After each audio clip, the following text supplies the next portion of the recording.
नमस्कार दोस्तों, स्वागत है आपका आज के मुख्य समाचार में, जिसमें सबसे पहली और बड़ी खबर बिहार के विधानसभा चुनाव से जुड़ी हुई, जहां पर बिहार चुनाव के लिए महागठबंधन में सीटों के बंटवारे का फार्मूला हो गया तय। इसी के साथ दूसरी बड़ी खबर में आपको बताएंगे कि बिहार में शिक्षकों पर चली लाठियां, जिसके बाद आपको बता दें कि बीजेपी ऑफिस में अतिथि शिक्षकों को पुलिस ने बाहर निकाल दिया और सीएम आवास का घेराव करने पहुंचे शिक्षकों को लाठियों से मारा गया। जी हाँ दोस्तों, लाठीचार्ज की खबर आ रही है। इसी के साथ तीसरी बड़ी खबर में आपको बताएंगे कि पप्पू यादव का बड़ा बयान, कहा अपनी ताकत समझे महागठबंधन को लीड करे कांग्रेस, हर समर्थन के लिए पप्पू यादव तैयार। जी हाँ दोस्तों, हर एक खबर की गहराई में आपको ले जाएंगे, लेकिन उससे पहले अगर आपको भी ऐसा लगता है कि महागठबंधन भाजपा और जेडीयू को जबरदस्त पटखनी दे सकता है, तो आप अभी इस वीडियो को लाइक कीजिए और इस लाल बटन को दबा के इस चैनल को फ्री में सब्सक्राइब करके घंटी बजाइए और कमेंट में हमें बिहार के अगले मुख्यमंत्री का नाम बताइए। दोस्तों, रुक करते तमाम बड़ी खबरों की तरफ।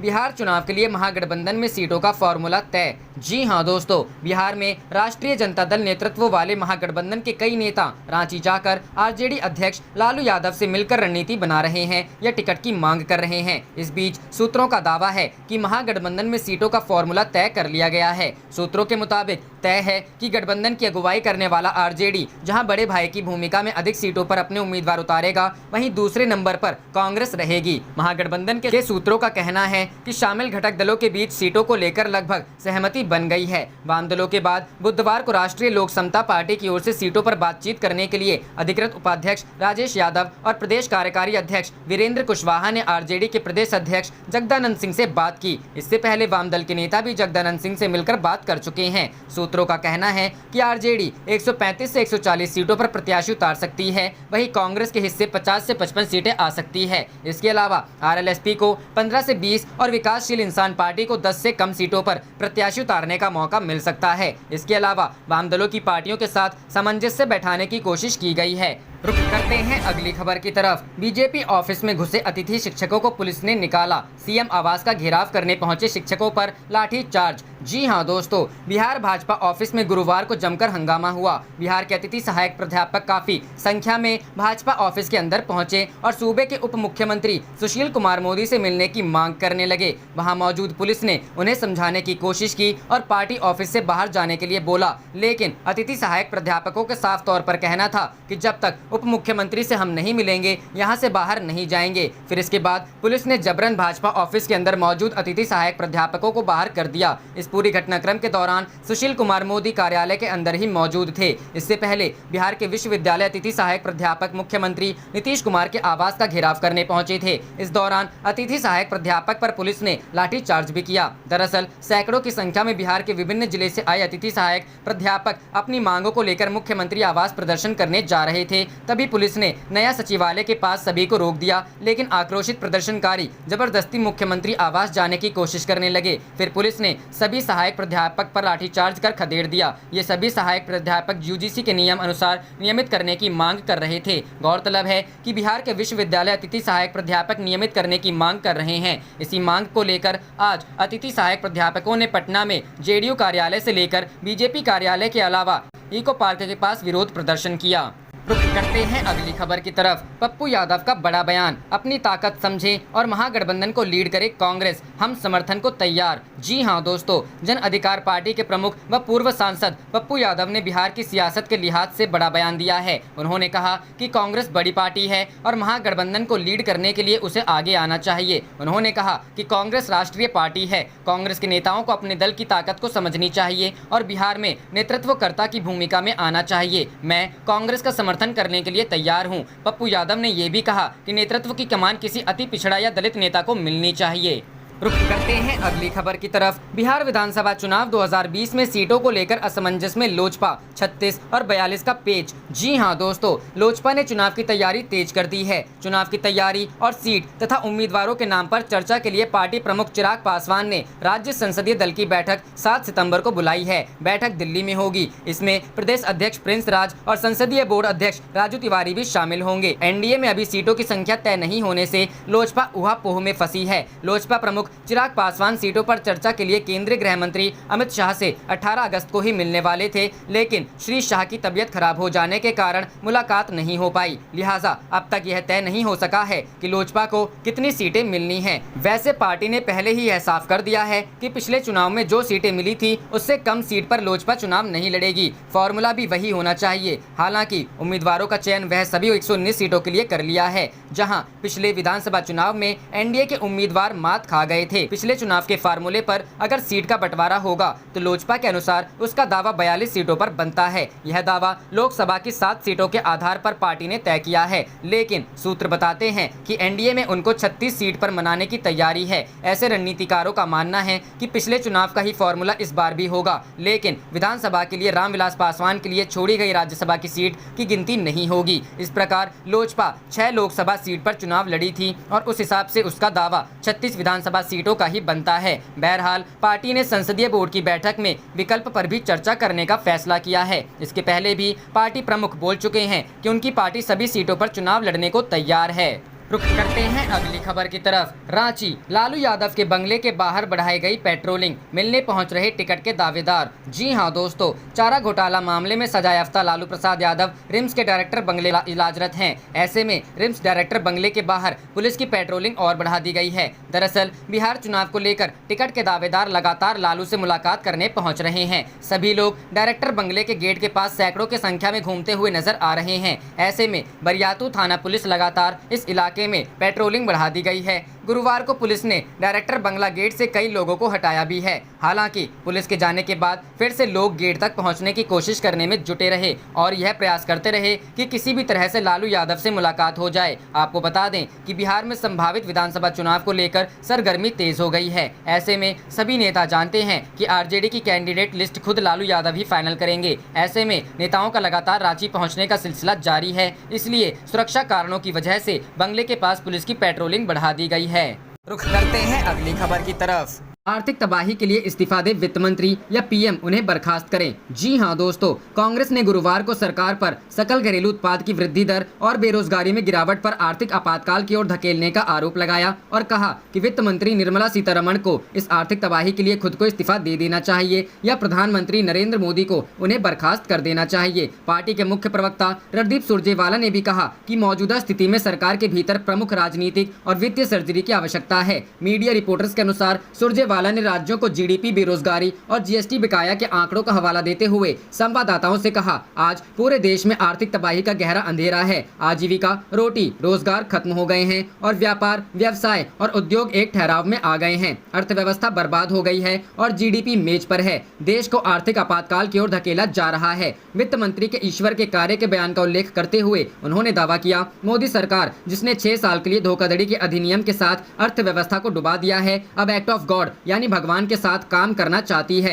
उसका पीछा छुड़ाओ। सच तो यह है कि जो लोग ईश्वर के साथ विश्वासघात भी कर रहे हैं, जो इंसान और अर्थव्यवस्था को छोड़ देंगे। उनके अनुसार 73 वर्षों में पहली बार जीडीपी दर घटकर पहली तिमाही में घटकर 24% रह गई, जिसका अर्थ है कि देशवासियों की औसत आय में तेजी से गिरावट आएगी। अगर पूरे साल में जीडीपी में 11% की गिरावट दर्ज की जाती है तो आम लोगों की आय में वृद्धि के बजाय वार्षिक आय 14,900 रुपए कम हो जाएगी। लोगों का भरोसा सरकार से पूरी तरह से हट गया है। उन्होंने आरोप लगाया, छोटे, लघु और मध्यम स्तर के उद्योगों से पूछे तो वे बताएंगे कि वित्त मंत्री के मामले में बैंक ना तो ऋण देते हैं और ना ही कोई वजन। मोदी सरकार का 20 लाख करोड़ का एक जमुला आर्थिक पैकेज भी डूबती अर्थव्यवस्था, आर्थिक तबाही और गिरती जीडीपी पर अंकुश लगाने में नाकाम साबित हुआ।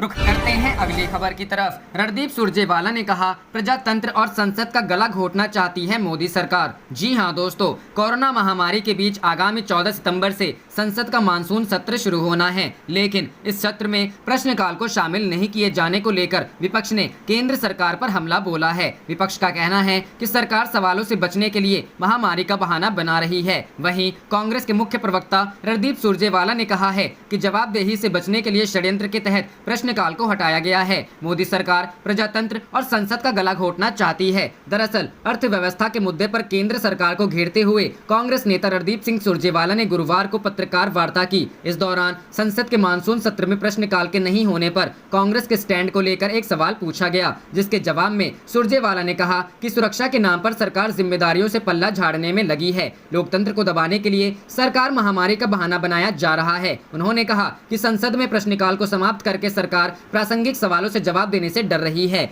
मोदी सरकार चीन द्वारा भारतीय क्षेत्र में घुसपैठ, खस्ता हाल, भारतीय अर्थव्यवस्था, गिरती जीडीपी और बेरोजगारी के मुद्दे पर जवाब नहीं देना चाहती है। कांग्रेस नेता ने कहा कि तारांकित सवाल इसलिए पूछे जाते हैं ताकि संसद के पटल पर उस सवाल के जवाब में सप्लीमेंट्री सवाल पूछकर सरकार की नीतियों और फैसलों के प्रति सरकार की जवाबदेही सुनिश्चित की जा सके। हालांकि मोदी सरकार प्रजातंत्र और संसद का गला घोटना चाहती है। उन्होंने आरोप लगाते हुए कहा कि मोदी सरकार ने पूरी संसदीय प्रणाली पर षड्यंत्रकारी हमला बोल रखा है। प्रधानमंत्री मोदी और उनकी सरकार संसद को पंगु बना रहे हैं। ऐसे में प्रश्नकाल को खारिज करना सरकार की तानाशाही और कुत्सित षड्यंत्र का ज्वलंत सबूत है। सुरजेवाला ने सवाल किया कि क्या कारण है कि जब संसद की बैठक हो सकती है तो मंत्री अपने स्थान पर खड़े होकर विपक्ष के सवालों का जवाब नहीं दे सकते। क्या इसका कोई लॉजिक हो सकता है? क्या सवाल पूछना संसद का समय नष्ट करना है? क्या सरकार संसद पर तालाबंदी करना चाहती है? क्या सरकार 130 करोड़ लोगों के प्रतिनिधियों की आवाज को दबा देना चाहती है? सच्चाई यही है कि सरकार ना तो सवाल पूछने देती है और ना ही जवाब देना चाहती है। रुख करते हैं अगली खबर की तरफ। मानसून सत्र के लिए कांग्रेस ने बनाई रणनीति, इकोनॉमी, चीन समेत कई मुद्दों पर सरकार को घेरने की तैयारी। जी हां दोस्तों, कांग्रेस की संसद से जुड़ी रणनीति तय करने संबंधी समिति की गुरुवार को बैठक हुई, जिसमें आगामी मानसून सत्र में उठाए जाने वाले मुद्दों और सरकार को घेरने के लिए विपक्षी दलों को साथ लेने की रणनीति पर चर्चा हुई। सूत्रों के मुताबिक इस बैठक में यह सहमति बनी कि जीडीपी विकास दर में करीब 24% की गिरावट, सीमा पर चीन के साथ गतिरोध, कोरोना संकट और प्रवासी श्रमिकों की समस्याएं, बेरोजगारी, नई शिक्षा नीति और कुछ अन्य मुद्दों पर सरकार से जवाब मांगा जाएगा। इस 10 सदस्यीय समिति के एक सदस्य ने पीटीआई भाषा को बताया, हो सकता है कि कोरोना संकट के कारण सरकार या लोकसभा अध्यक्ष की तरफ से सर्वदलीय बैठक नहीं बुलाई जाए और ऐसे में विधायी कामकाज को लेकर बहुत ज्यादा स्पष्टता नहीं आएगी। इसके मद्देनजर भी आज की बैठक में चर्चा की गई। उन्होंने कहा, बैठक में यह चर्चा की गई कि सरकार की ओर से जारी अध्यादेशों और कुछ अन्य संभावित विधेयकों को लेकर हमारी क्या रणनीति होनी चाहिए। यह सहमति बनी कि विभिन्न मुद्दों पर ज्यादा से ज्यादा विपक्षी दलों को साथ लिया जाए ताकि सरकार पर ज्यादा दबाव बन सके। कांग्रेस नेता का कहना था कि इस समिति में यह भी तय हुआ कि आगामी सत्र में प्रश्नकाल के निलंबन का मुद्दा उठाया जाएगा। आने वाले दिनों में इस समिति की फिर बैठक हो सकती है। गौरतलब है कि संसद के आगामी मानसून सत्र में न तो प्रश्नकाल होगा और न ही गैर सरकारी विधेयक लाए जा सकेंगे। कोरोना वायरस महामारी के इस दौर में पैदा हुई असाधारण परिस्थितियों के बीच होने जा रहे इस सत्र में शून्यकाल को भी सीमित कर दिया गया है। लोकसभा और राज्यसभा सचिवालय की ओर से जारी अधिसूचना के मुताबिक दोनों सदनों की कार्यवाही अलग अलग पालियों में सुबह 9 बजे से 1 बजे तक और 3 बजे से 7 बजे तक चलेगी। शनिवार तथा रविवार को भी संसद की कार्यवाही जारी रहेगी। संसद सत्र की शुरुआत 14 सितंबर को होगी और इसका समापन 1 अक्टूबर को प्रस्तावित है। रुख करते हैं अगली खबर की तरफ। उत्तर प्रदेश में चारों ओर हाहाकार मचा हुआ है। अखिलेश, जी हां दोस्तों, समाजवादी पार्टी के राष्ट्रीय अध्यक्ष अखिलेश यादव ने कहा कि उत्तर प्रदेश में चारों ओर हाहाकार मचा हुआ है। बेखौफ अपराधी खूनी तांडव कर रहे हैं। कोरोना महामारी के संक्रमण में कई हजार जानें जा चुकी हैं। शिक्षा, स्वास्थ्य की व्यवस्थाएं बर्बादी के कगार पर है। भाजपा की डबल इंजन की सरकारों को जनता की तकलीफों और रसातल में जा रही अर्थव्यवस्था की कोई चिंता नहीं। उनका काम और ध्येय सिर्फ चुनाव जीतना और सत्ता में ये किन प्रकारेण कब्जा बनाए रखना है। अखिलेश ने आईपीएन को दिए अपने बयान में कहा कि मुख्यमंत्री चाहे जितने ऑर्डर जारी करें, उन्हें उनके प्रवचन से ज्यादा कुछ नहीं समझा जाता है। उन्होंने कभी ठोको नीति का उपदेश दिया था। परिणाम स्वरूप कई जगहों पर पुलिस या अपराधियों ने भाजपा नेताओं को भी ठोक पीट कर हिसाब पूरा कर दिया। अभी बांदा में भाजपा नेता पर धारदार हथियार से हमला हुआ। कुछ दिन पहले फैजाबाद में भाजपा नेता को गोली मारी गई थी। अन्य जनपदों में रोज की हत्या, लूट, अपहरण एवं बलात्कार की घटनाएं घटती रहती हैं। सरकार बेफिक्र है। अखिलेश ने कहा कि प्रदेश में नौजवानों की जिंदगी से भाजपा खेलने में जरा भी संकोच नहीं कर रही है। क्लैट परीक्षाएं स्थगित हो गईं, पर लाखों युवा जेईई नीट परीक्षा में बैठने को मजबूर किए गए। लॉकडाउन में लाखों की नौकरियां छूट गई। आज भी वे मारे मारे घूम रहे हैं। करोड़ों नौकरियां देने का वादा करने वाले 1000 नौकरी भी नहीं बांट पा रहे हैं। अखिलेश ने कहा कि स्वास्थ्य विभाग को समाजवादी सरकार ने जितना सुदृढ़ किया था, भाजपा सरकार ने उतना ही उसे अपंग बनाया है। स्वास्थ्य सेवाओं की गड़बड़ी का परिणाम जनता भुगत रही है। कोरोना संक्रमितों के इलाज में लापरवाही की घटनाएं बढ़ती जा रही हैं। लोगों में दहशत है। भाजपा के मंत्री, विधायक, सांसद भी इससे नहीं बच सके। सपा प्रमुख अखिलेश ने कहा कि भाजपा राज में हर तरफ अव्यवस्था और अराजकता व्याप्त है। पुलिस अपराधियों को पकड़ने से ज्यादा चुस्ती छात्रों पर बेरहमी से लाठियों का इस्तेमाल करती है। प्रशासन असहमति के स्वर को कुचलने की नई नई साजिशें करता रहता है। झूठे मुकदमों और फर्जी एनकाउंटरों की बाढ़ ने उत्तर प्रदेश का नाम देश दुनिया में बदनाम करके रख दिया है। हर कोई इस व्यवस्था से त्रस्त है। अब वह इससे जल्द छुटकारा पाना चाहेगा।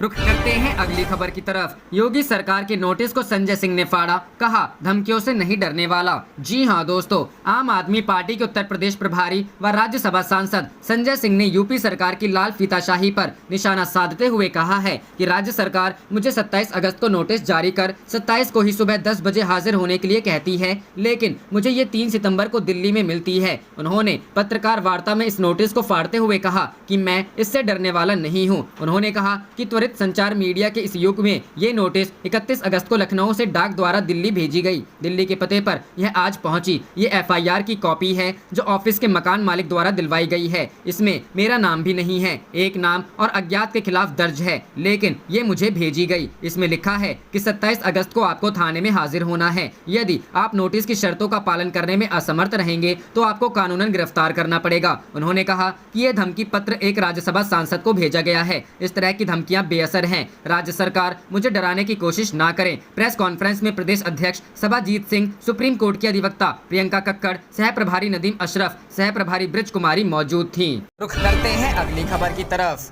बिहार में रोजगार पर तेजस्वी ने उठाए सवाल, पूछा सीएम नीतीश बेरोजगारी पर बात करने से डरते क्यों हैं। जी हां दोस्तों, बिहार विधानसभा चुनाव 2020 में सीएम नीतीश को घेरने के लिए विपक्ष मुद्दों की तलाश में जुट गया है। कुछ मुद्दे उनके हाथ भी लगे हैं। इसी में एक बेरोजगारी और युवाओं से जुड़ा मुद्दा भी है। एक और नेता प्रतिपक्ष इस पर सवाल उठा रहे हैं, तो वहीं दूसरी ओर कांग्रेस पार्टी भी बेरोजगारी और युवाओं के मुद्दे पर आंदोलन करने का ऐलान कर दिया है। ताज़ा मामले में कोरोना और बाढ़ मुद्दे पर हमेशा नीतीश कुमार पर हमलावर रहे नेता प्रतिपक्ष तेजस्वी ने बेरोजगारी और युवाओं के मुद्दे पर नीतीश सरकार पर हमला बोलते हुए सवाल उठाए हैं। इस मामले में तेजस्वी यादव ने ट्वीट करते हुए सवाल पूछा है। तेजस्वी ने ट्वीट करते हुए पूछा कि बिहार के मुख्यमंत्री श्री नीतीश कुमार बेरोजगारी पर बात करने से डरते क्यों हैं। क्या बिहार को बेरोजगारी का मुख्य केंद्र बनाने के बाद उन्हें शर्म आती है? क्या नौकरियों में धांधली और बिहार के उद्योग धंधे बंद करवाने के बाद भी वह युवाओं को भ्रमित कर और अधिक ठगना चाहते हैं? इससे पहले भी तेजस्वी ने बेरोजगारी मुद्दे पर नीतीश सरकार पर तंज कसते हुए कहा था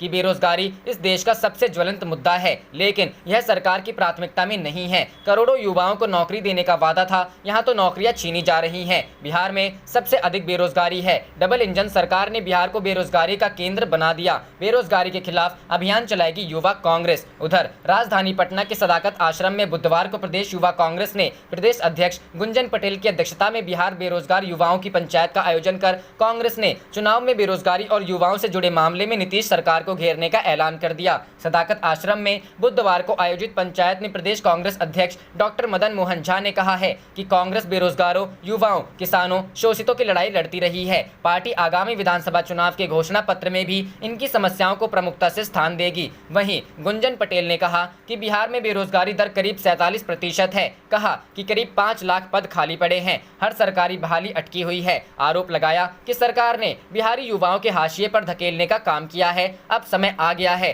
कि सभी युवा साथी एकजुट होकर इस लड़ाई को लड़ें। रुख करते हैं अगली खबर की तरफ। चारा घोटाले के मुख्य शिकायतकर्ता सरयू राय करेंगे लालू यादव के लिए प्रचार, खुद किया ट्वीट। जी हां दोस्तों, बिहार में इस साल होने वाले संभावित विधानसभा चुनाव को लेकर सियासत अब झारखंड में भी देखने को मिल रही है। झारखंड के जमशेदपुर पूर्वी से निर्दलीय विधायक सरयू राय ने ट्वीट कर कहा कि बिहार चुनाव में भ्रष्टाचार एक अहम मुद्दा होगा। उन्होंने कहा है कि बिहार विधानसभा चुनाव में भ्रष्टाचार मुद्दा बनेगा तो लालू सरकार के भ्रष्टाचार और रघुवर सरकार के भ्रष्टाचार का आमना सामना होगा। लालू सरकार में पशुपालन व सड़क विभाग में घोटाला हुआ, लालू इलियास सजा पाए। रघुवर सरकार में उनकी सभी विभागों में घोटाले हुए, भाजपा आए सजा दिलाने, सबूत दूंगा। साथ ही सरयू राय ने कहा, बिहार विधानसभा चुनाव में सार्थक भूमिका निभाऊंगा। जिसने मेरा समर्थन किया है मैं उसका उधार चुकाऊंगा। बीजेपी परिवार के कार्यकर्ताओं का समर्थन मिला। कार्यकर्ता नुमा बीजेपी उम्मीदवार बुलाएगा तो उसके पक्ष में जाऊंगा। लालू यादव, नीतीश कुमार, पप्पू यादव, नरेंद्र सिंह, अखलाक साहिब कहीं बोलेंगे तो जरूर जाऊंगा। आपको बता दें ये झारखंड के पूर्वी जमशेदपुर से निर्दलीय विधायक सरयू राय ही चारा घोटाला में मुख्य शिकायतकर्ता थे। चारा घोटाला में लालू यादव को सजा हुई और इसमें सरयू राय का अहम रोल माना जाता है। लोकसभा चुनाव 2019 में उन्होंने तत्कालीन मुख्यमंत्री रघुवर दास को हराकर उन्होंने प्रचंड जीत हासिल की थी। आपको बता दें कि सरयू राय को बीजेपी ने टिकट नहीं दिया, इसलिए वो रघुवर दास के खिलाफ चुनाव मैदान में निर्दलीय उतरे थे। रुख करते हैं अगली खबर की तरफ। 100 वर्चुअल रैलियों के जरिए कांग्रेस की बिहार क्रांति की तैयारी, पटना से लेकर दिल्ली तक लगाया सेटअप। जी हां दोस्तों, कोरोना महामारी के बीच बिहार विधानसभा चुनाव के प्रचार के लिए सभी पार्टियां पूरी तरह तकनीक पर निर्भर हो गई हैं। आरजेडी के साथ मिलकर सत्ता पे वापसी की कोशिश कर रही कांग्रेस ने डिजिटल सदस्यता अभियान चलाने के बाद अब वीडियो कॉन्फ्रेंसिंग के सहारे प्रचार का प्लान बनाया है। कांग्रेस ने 100 वर्चुअल रैली करने की योजना बनाई है। इसके लिए पटना से लेकर दिल्ली तक सेटअप तैयार किए गए हैं। इसे बिहार क्रांति महासम्मेलन का नाम दिया गया है, जिसकी शुरुआत 7 सितंबर को होगी। पहला चरण उत्तर बिहार के लिए होगा और पश्चिम चंपारण जिले में पहली सभा की जाएगी। हर सभा में 5 से 10 हजार लोगों को जोड़ने का लक्ष्य रखा गया है। आप देख रहे थे आपका अपना चैनल जय हिंद जय भारत।